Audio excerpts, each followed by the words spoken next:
Assalamualaikum warahmatullahi taala wabarakatuh dan kita jumpa lagi seperti janji kita Saban malam kita akan berbicara dalam ruang bicara secara langsung kepada anda yang bersama kami. Terima kasih.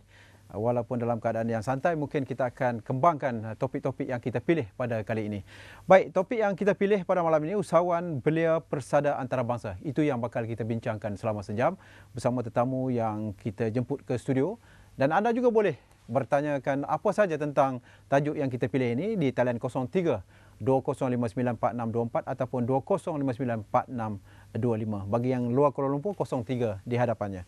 Baik, tetamu yang kita jemput ke studio yang berbahagia Datuk Syarifuddin Musa yang di-Ketua Dewan Perniagaan Melayu Malaysia Kuala Lumpur. Selamat datang, Tok. Ya, selamat datang. Assalamualaikum warahmatullahi wabarakatuh. Waalaikumsalam. Saya berkenan kasut. Dan saudara Hashim Saleh, pengurusi perdagangan antarabangsa Dewan Perniagaan Melayu Malaysia Kuala Lumpur. Selamat datang, Encik Hashim. Terima kasih, Encik Dalan, kena jemput saya. Saya tertarik dengan apa yang bakal kita bincangkan selama sejam ini, usahawan belia persada antarabangsa. Tetapi terlebih dulu, saya nak kita kupas bagaimana peranan yang dimainkan oleh Dewan ini untuk melahirkan usahawan-usahawan yang boleh kita letakkan di peringkat global ataupun di peringkat antarabangsa. Mungkin Encik Hashim boleh mulakan terlebih dulu, silakan.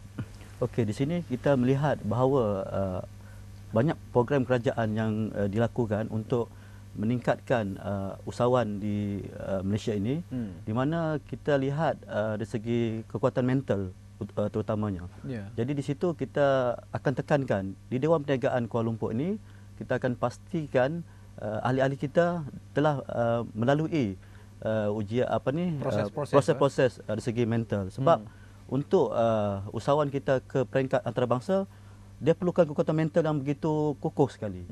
Ini pendapat saya lah. Ya. Okay. Baik, Datuk. Datuk baru sebulan? Ya, saya. Tahniah, Datuk. Ya, terima Jadi kasih. ini satu tugas yang cukup berat. Saya yakin bahawa bagi membentuk satu arah bagaimana kita nak melahirkan usahawan kita yang boleh duduk sama rendah, berdiri sama tinggi. Ini perkara yang cukup penting. Mungkin Datuk dalam menjawat jawatan sebagai yang di-Pertua ini, Datuk memikirkan soal visi dan misi apa yang mungkin akan dibawa selepas ini, Datuk. Okay. Terima kasih. Apa yang pihak kami untuk membagi pandangan lah, lebih kepada melatih anak-anak muda untuk mencapai ke matlamat yang lebih tinggi. Kerana peluang Malaysia, iaitu kita sedia maklum, iaitu market Malaysia memang sangat luas. Apa yang kami lakukan, kami lahirkan usahawan dari peringkat universiti lagi. Di universiti sudah dimaklum, tiap-tiap universiti mempunyai banyak ramai pelajar yang berada di dalam antara 20 ke 30 ribu tiap-tiap satu universiti. Di situ dah tempat punca kita untuk melatih usahawan tersebut. Dewan nak kenal pasti anak-anak muda tu yang boleh diketengahkan, kerana kita dengan apa yang diletakkan ataupun diberikan oleh kerajaan, peruntukan yang besar, contoh yang saya berikan 10 juta bagi program Tunas Usahawan Belia Bumi Putra, TUBE untuk bantu golongan belia. Ini satu perkara yang cukup serius. Tetapi kalau gagal dimanfaatkan ataupun gagal diselaraskan dengan baik oleh Dewan umpamanya, maka kesannya akan menjadi sebaliknya. Mungkin Datuk dapat lihat perkara ini. Okey, tujuan utama Dewan adalah untuk menyampaikan maklumat yang tepat kepada ahli-ahli perniagaan. Tetapi jika maklumat tu tidak diberi dengan tepat dan kita tidak latih usahawan-usahawan muda yang ada sekarang ni, usahawan muda tak dapat menggunakan peruntukan tu sebaik mungkin. Apa yang peranan Dewan Perniagaan? Kita ada usahawan muda atau Dewan Muda untuk melatih usahawan muda ni. Tujuan macam tadi sebentar kata melalui universiti. Kita mengadakan satu food court besar di dalam universiti, iaitu kalau di sekarang yang kita buat itu Universiti Melaya. Kita melatih usahawan daripada peringkat bawah. Kita melatih dia jual burger, benda yang simple, jual aiskrim, tetapi dengan kuantiti pelajar yang ramai, satu hari mereka dapat hasil lebih kurang RM300. Kalau sebulan RM9,000. Dengan semudah itu student boleh dapat hasil yang lumayan di dalam universiti saja, belum di luar. Jadi apabila mereka kena pasti kewangan demikian, sudah pasti idea untuk di luar tu lebih minat lebih cepat mendalam. Cik Syem, saya nampak bahawa kadang-kadang golongan belia atau golongan muda ni dia terperangkap dengan sama ada ingin menjerumuskan diri dalam soal ataupun bidang perniagaan ataupun usahawan ini ataupun makan gaji. Ini perkara yang selalu bermain di minda anak-anak muda. Bagaimana kita nak ubah persepsi bahawa sebab 9 per 10 telah dijanjikan rezeki adalah daripada perniagaan. Okey, itulah seperti yang Datuk Seri Presiden cakap tadi. Sebenarnya kita dah memulakan program bersama universiti yang terbaru ni bersama dengan UKM, di mana kita telah pun membuat perjumpaan dengan pihak UKM untuk melatih ataupun memilih pelajar-pelajar daripada UKM di peringkat universiti untuk dibawa kepada program pembangunan usahawan di peringkat belia ini. Dan seperti yang kita nyatakan, mereka yang terpilih kita akan bukan saja di universiti, kita akan bawa mereka ke luar negara untuk memberi pengalaman ataupun memberi pendedahan supaya ini boleh, bagi saya Datuk kan, boleh meningkatkan mental pelajar ini supaya dia boleh tahu macam mana susahnya ataupun payahnya untuk menempuh bidang perniagaan ini. Dan selepas itu kita harap dari statistik yang kita pilih ini, kita mungkin akan boleh membentangkan kepada pihak-pihak kerajaan untuk kemungkinan cara ini mungkin berkesan, siapa tahu kan. Jadi ini peringkat permulaan di bawah kepimpinan Datuk Sarifuddin, dan tahun ini kita akan mulakan dengan UKM. Nah, itu dia. Datuk, perkara yang paling penting saya nampak, kerajaan telah menyediakan pelbagai kemudahan, tetapi saya rasa dalam satu perkara penting yang harus diwujudkan dalam mana-mana juga dewan ni adalah bagaimana kita nak melahirkan ahli-ahli perniagaan yang boleh berterima kasih. Ini perkara yang penting. Kadang-kadang kita hanya berterima kasih sewaktu dapat saja. Tetapi selepas itu, selepas kita dapat semua yang kita nak, maka kita buang tongkat yang tu ada. Terima kasih pun tidak ada. Ini yang berlaku sekarang ni, tu. Betul. Kita nampak pada isu ini berlaku sekarang. Tapi sebenarnya tidak sebenarnya.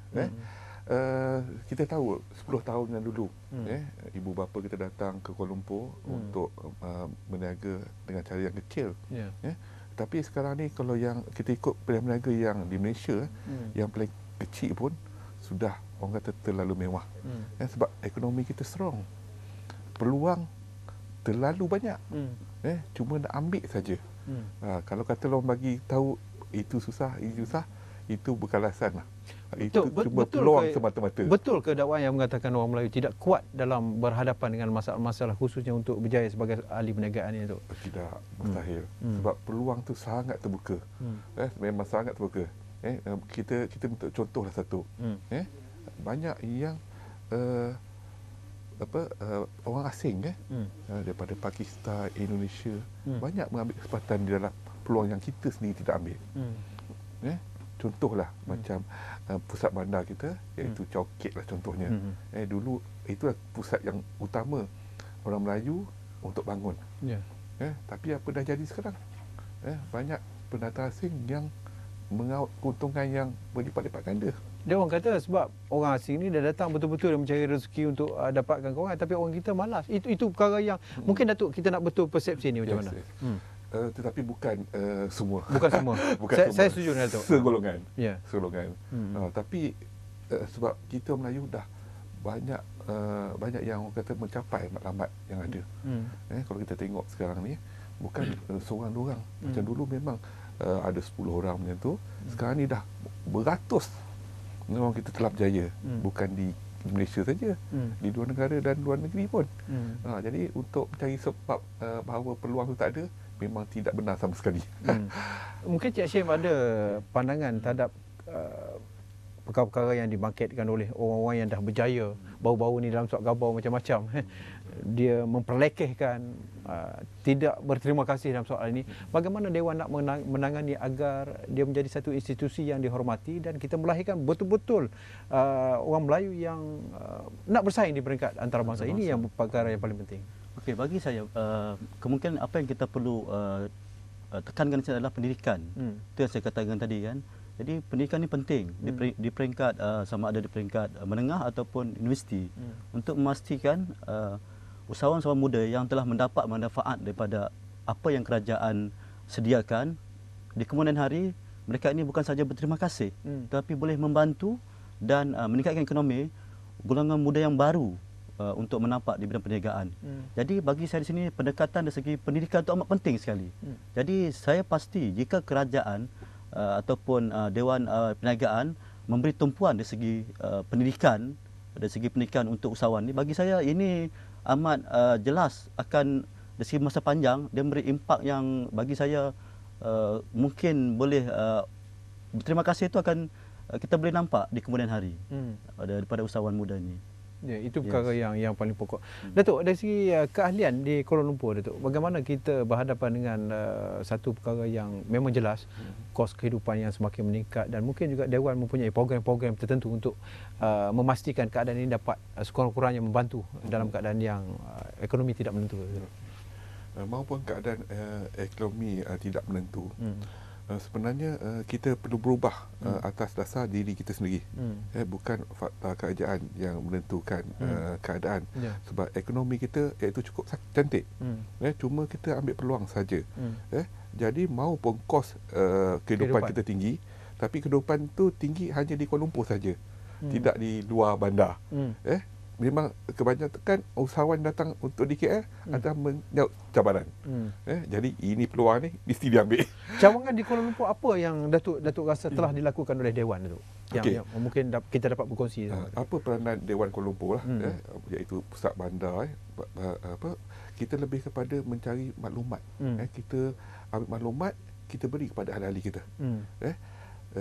Maklumat awal daripada kerajaan, jabatan kerajaan, dana, itu yang apa yang kami lakukan.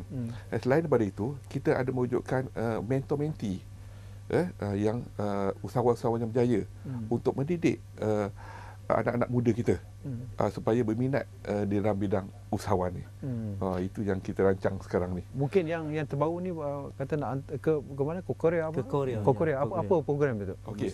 Korea tu adalah satu peluang yang keemasan lah. Keemasan untuk kami di bawah Dewan Kuala Lumpur untuk membawa usahawan kita ke Jinju. Bukan makan angin, Datuk? Kali ini bukan makan angin. Kali ini ada peluang perniagaan. Dewan Perniagaan makan angin dia. Yes. Kali ini tak. Ini adalah satu peluang yang sangat bagus kerana di sana adalah market baru bagi dunia. Sebelum ni kita pergi China, Vietnam dan masa ni adalah masa Korea. So membentuk jaringan masa tu penting itu, bagaimana hubungan antara usahawan kita dan usahawan luar lah. Maksud itu. Di Korea dia tak sama macam Vietnam ataupun China. Kerana Korea ni satu perniagaan yang dia punya perniagaan untuk meningkat lebih kepada kualiti. Kalau di China kita nak barang murah. Tapi di Korea ni macam mana barang murah tu nak pergi ke harga dia tinggi. Itu adalah peluang yang sangat bagus sekarang ni.